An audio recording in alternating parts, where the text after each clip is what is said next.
Super 6 పథకాల్లో ఒకటైన ఈ అన్నదాత సుఖీభవ పథకాన్ని ఈ ఆగస్టు 2వ తేదీ ప్రారంభించుకోవడం నిజంగా అదృష్టంగా భావిస్తున్నాం. కేంద్రం ఇచ్చే 6,000 కలుపుకొని ఏడాదికి 20,000 3 విడతల్లో రైతులకు ఇస్తామని చెప్పి మనమందరం ఎన్నికల ముందు చెప్పడం జరిగింది.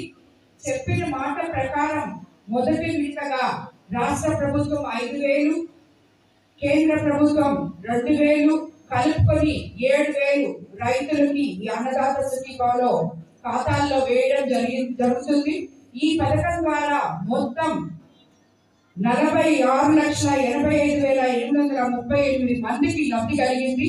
దీనికోసం ఇప్పటి వరకు 2,03,000 రాష్ట్రం మొత్తం మీద 2,342.92 కోట్లు విడుదల చేశాం. ఎవరికైనా ఇంకా సందేహాలు ఉంటే వాటిని నివృత్తి చేసుకునేందుకు కాల్ సెంటర్ ద్వారా ప్రభుత్వం ఏర్పాటు చేయడం జరిగింది.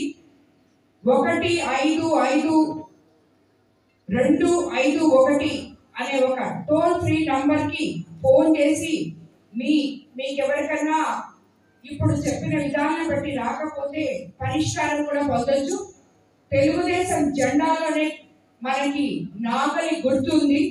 మన ప్రతి ఎజెండా కూడా రైతు సంక్షేమమే ధ్యేయంగా ఉంటుంది. అన్నదాతతో దేశ ప్రగతి సాధ్యమని నమ్మిన వాళ్ళు మన ప్రధానమంత్రి ముఖ్యమంత్రి చంద్రబాబు నాయుడు గారు ఇద్దరు. 90% సబ్సిడీతో రైతులకి డ్రిప్ అందిస్తున్నాం. రైతు రథాలు ఇచ్చాం.